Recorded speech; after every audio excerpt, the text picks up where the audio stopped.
This is an I Am Listening exclusive podcast. I'm Numi Gilder. I'm Harriet Taylor. And you're listening to Tech Girl Energy. Join us each episode as we dive into a different area of engineering and technology. And show you where a career in tech could take you. Hey, I'm Numi Gilder. I'm Harriet Taylor. And you're listening to Tech Girl Energy. Our aim for this podcast is simple. Pull back the curtain on what it's like being a woman in tech and explore where a career in engineering and technology could take you. Maybe you're looking to re-specialise, or maybe you're sat looking at your option form for your GCSEs. You might have never considered technology as a career path, thought it was too boring or too difficult or too much of a boys' club. We want to stomp on those expectations, debunk the misconceptions of what engineering and tech is and the kind of person you have to be to succeed in it. But first things first, who the hell are we to tell you what to do? We should probably introduce ourselves. My name's Numi. I have a first-class integrated master's in electronic engineering and a PhD in robotics. I've taught at university level, teaching maths and physics to foundation year students at the Uni of York, preparing students from a range of backgrounds to begin their degrees in physics and engineering. And now I'm a full-time radio presenter, which I appreciate is a bit of a deviation, but we can talk about that another time. My name's Harriet. I also have an integrated master's degree in electronic engineering, but with digital media systems and a bit of music tech. After a brief stint in wearable tech, I've now got over 7 years experience as an app developer, and I currently work on the Android app for the largest automotive marketplace in the UK.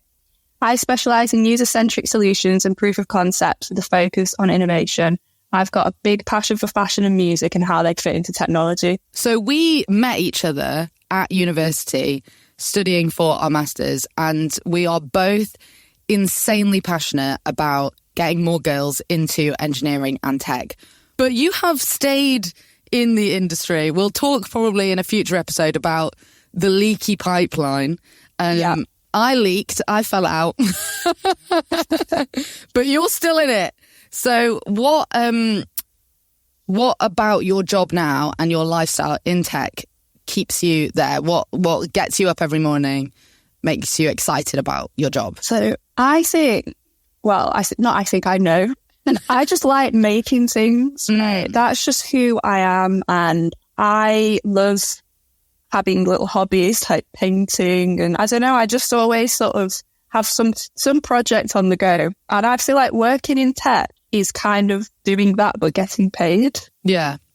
Because again, like the app I'm working on at the moment is used by millions of people across the UK. And because of that, we get quite a lot of free rein to try out, new user experiences for them, like to try and increase their enjoyment on the app.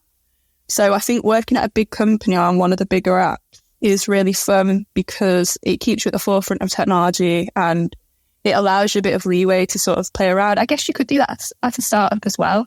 And at some point, I think I would like to work at a startup or maybe have my own. But I just found it so interesting because everyone has a phone in their pocket these days. Like, I'm sure it'll be harder to find someone that doesn't have a phone. Yeah.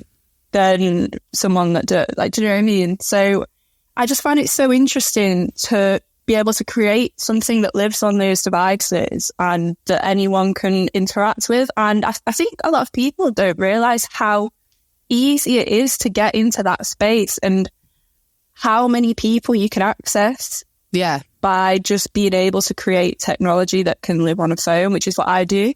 So I think that keeps me in the space. Just the fact that there's so many opportunities. If you can come up with an idea and put that to paper, or just find people that can help you out, you can literally go anywhere with it. And I think that what you said earlier as well about, almost everyone on the planet has a phone in their pocket. And I think it's not even just software development on a phone. If we think about the modern day, technology is literally everywhere. It's in your cars now. Yeah. It's in your fridges. Yeah, like Internet of Things, right? It's in your light bulbs. Yeah. It's everywhere. It is crazy. I thought we could do like a little fun exercise of, we say, technology is everywhere, but we might not think about how that technology is created or what that involves from a creator point of view. So, Harriet, I want you to look around the room that you're in and find something that has a battery in or is run by some form of electronic device. Ooh, I'm having a look. Do you want something a bit different, or are we talking something a bit normal? Because I've got a phone. There's also a Chromecast that I can see. There's a TV. There's a Hoover. Shall we start with the smart speaker? Yeah. So let's think about what makes up a smart speaker. We've got the speaker part. Yeah.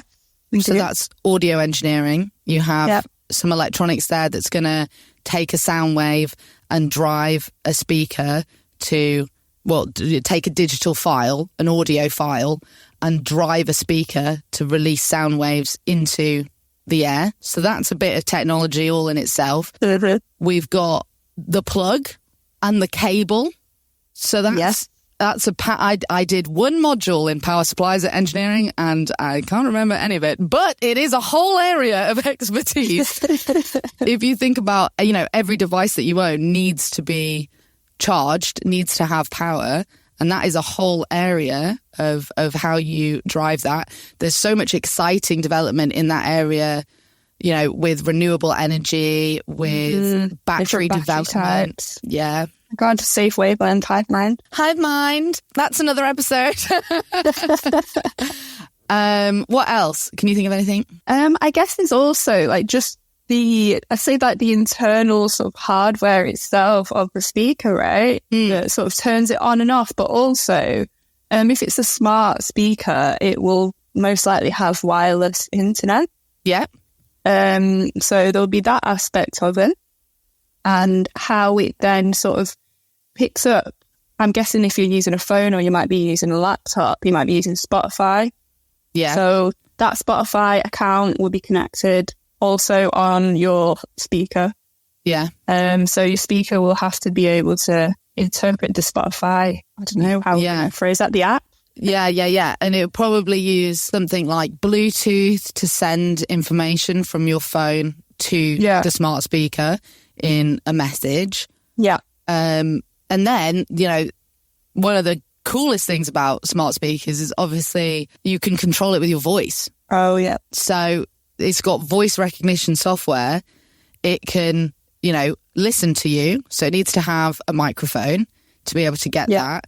It needs to have some form of software, some chip that's running an algorithm that can analyze what you're saying. So, read that audio file. Some of them recognize your voice as well. Like they'll only work if they hear their owner's voice. Yeah. For example, they're crazy. Yeah. Understanding different voices, understanding different commands, because something like a Google Home, you can obviously tell it, you can have different routines with it. So you can say lights on or party mode. Woo. So just a device that sits in the palm of your hand has so much going on. Well, yeah, because you can connect it to the rest of your house now. So you've got smart light bulbs. You can turn your lights on and off. You might have a smart alarm system or a doorbell, right? What are they called? I think they're called Ring doorbells. Yeah, everything's sort of like an ecosystem now, isn't it? With all these sort of smart devices. It's really interesting. One of my favourite things about a Google Home is the broadcast app. I've got in trouble with that. It saved my bacon once with my housemates because I was out and they latched the door so I couldn't get back in. And so I had to think on my feet and I just broadcast to every Google home in the house, let me in, and they came and got me. It's also very good after a house party to just broadcast to everyone and be like, do we all need a bacon sandwich? See, that sounds like a very good use of it. I think my use was more, I lived with my brother a few years ago, and I realised that I had access to, all of the devices I could broadcast, and I just, every so often, I'd just get a bit bored and I'd just send a little message out, and it used to scare him, because I think he'd forget that it was turned on, and he'd be like, what is that? Why is there a voice? And I'd just get an angry message in all caps, like, can you stop doing this, please? Because you can make it so it speaks in the Google voice, or you can get it to speak in your own voice as well, so I think it was really off-putting for him. You could get someone else to say it and then make it sound like there was a ghost. Oh my gosh, don't give me ideas. The possibilities are endless just with a smart speaker.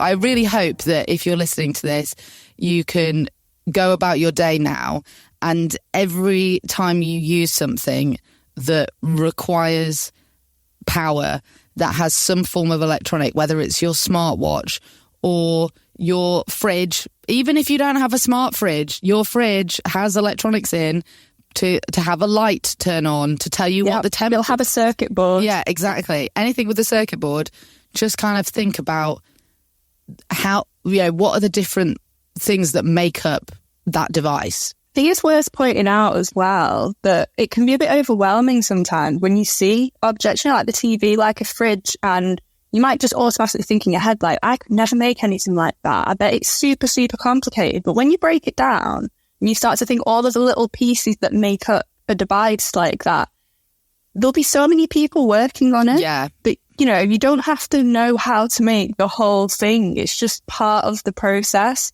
And it's not as overwhelming as you might think. So once you start breaking it down, like Naomi just said, you could always have like a little Google online and be like, oh, I wonder how that works. I wonder how my smart speaker connects to Wi-Fi, for example.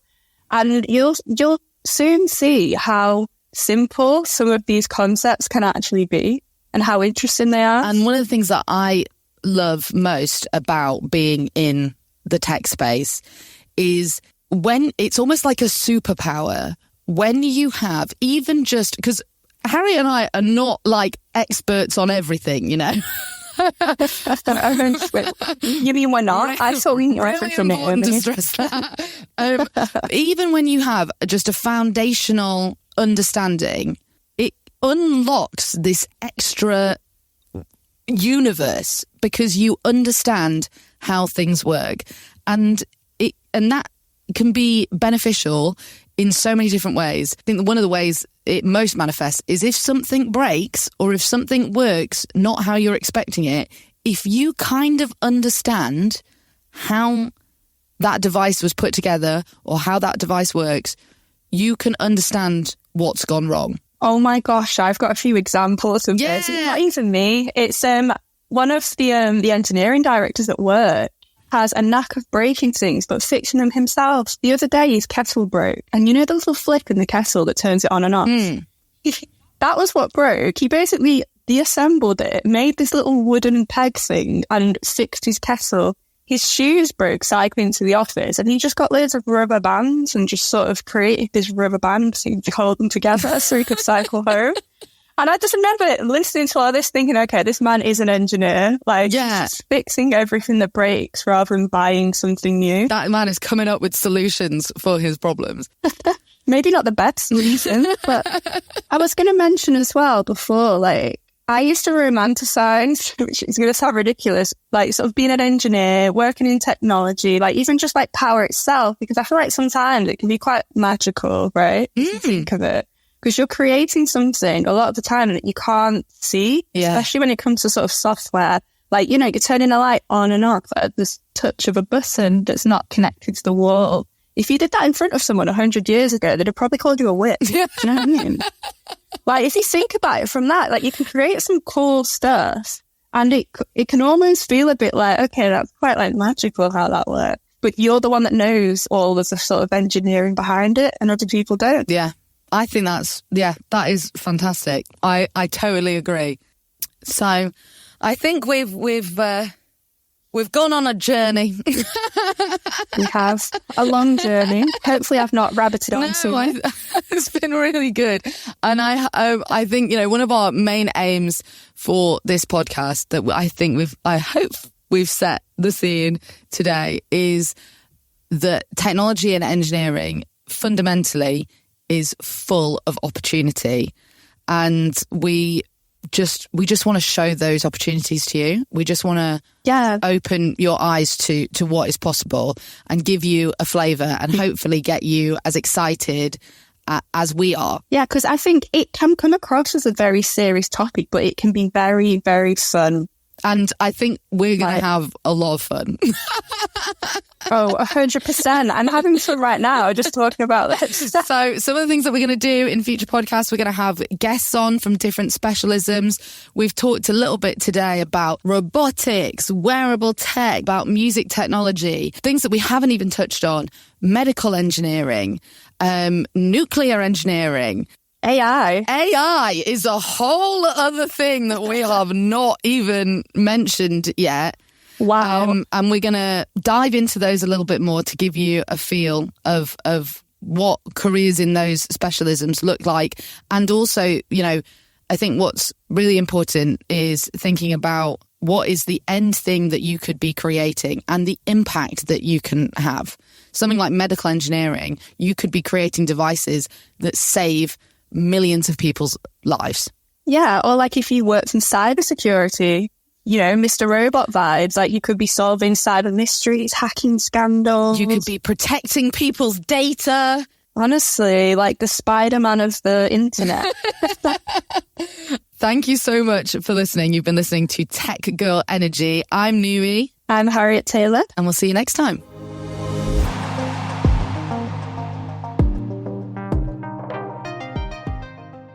This has been an I Am Listening exclusive podcast. For more information, head over to our website, im-listening.co.uk.